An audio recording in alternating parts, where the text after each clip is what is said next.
Who speaks against Saudi Arabia? Shia, number one, and super Sufis. And those who hate Quran and Sunnah. Because imagine me, Sheikh Asim, if I want to be extremely rich, can I be? Using my deen, my religion? Wallahi, in less than a year I can be a billionaire.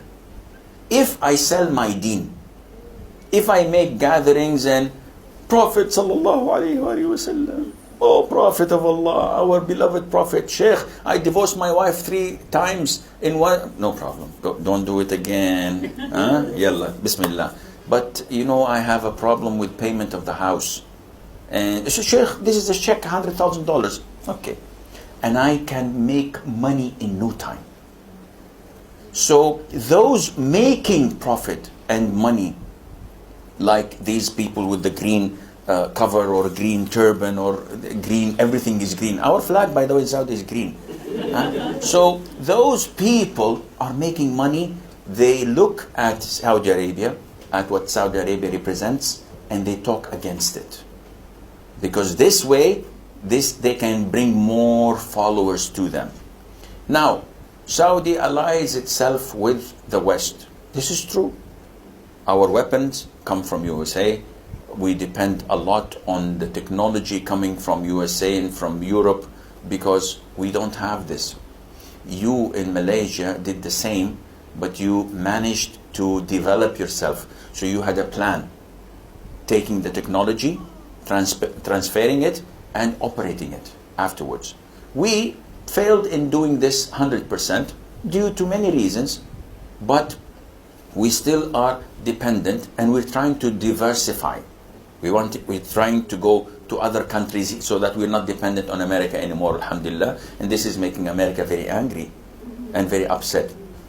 Fourthly, our attack on Yemen is not based on interest in territory. Because if we wanted Yemen, we could have taken it 70, 80 years ago. We are the only country for the past 30 years giving and pumping money to Yemen. Do you know that the Yemeni airlines, planes are a gift from Saudi Airlines? All of it. All the hospitals, King Fahad Hospital, King Abdullah Hospital, they built it. They financed Yemen for the past 30 years because they are neighbors. And that is it. No interest. No questions asked. But when the Rafida, when the Houthis, the Shia, were controlling Yemen, killing their people, killing the Sunnis, slaughtering them, children, women, men, and wanting to dominate the whole country, there was one of two choices. Leave them and end up in 2 years or 1 year like Syria, and then you have Iran surrounding Saudi Arabia. Do you think they will give us a postcard on Valentine's Day?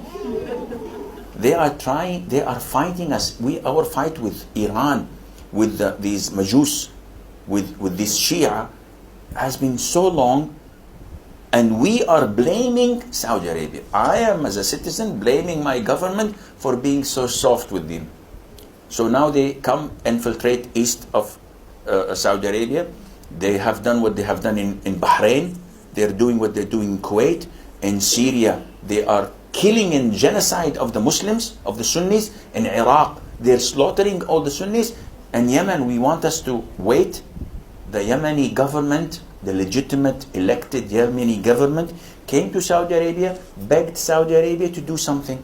Saudi Arabia called Muslim countries and made a coalition, and they agreed with an approval of the United Arab, whatever they have, this UN, but in Arabia, and they all started to target surgically places of the rebels, of the enemy. Okay, there might be mistakes and civilians die, but is it even close to what is happening in Syria? Is it close to the drone attacks of Americans over Yemen and Afghanistan, killing weddings and killing babies and children and women? And none of the Muslims spoke about it. Everything, yeah, it's America. When America does this, we're afraid.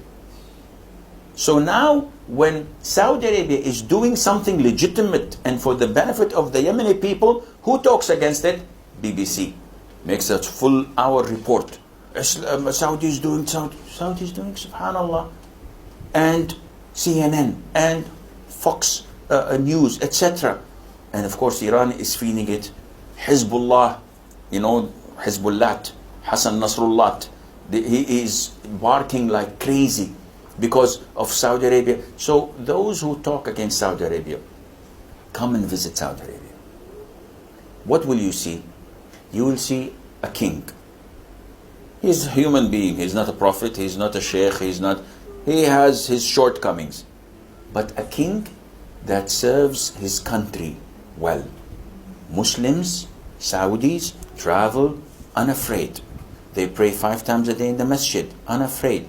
They know that there are tahfidh al-Quran circles, more than 100,000 in all of Saudi Arabia. We have the biggest print house of Quran to distribute in 70 languages free of charge. We have dawah programs. We have universities teaching Islam. We send people, du'at, da'is and scholars to spread the word of Islam. We help Islamic countries. We give to the extent that we as Saudi people are saying, hey, wait, you're giving people, but we need money as well. We are condemning our government of giving everybody else, but we tell them, no, we want this money. To this extent. So, when you come to Saudi Arabia, you will find that Islam is there. Scholars in Riyadh, in Jeddah, in Mecca, in Medina, scholars, not da'is, not like me, not real scholars. You haven't seen real scholars.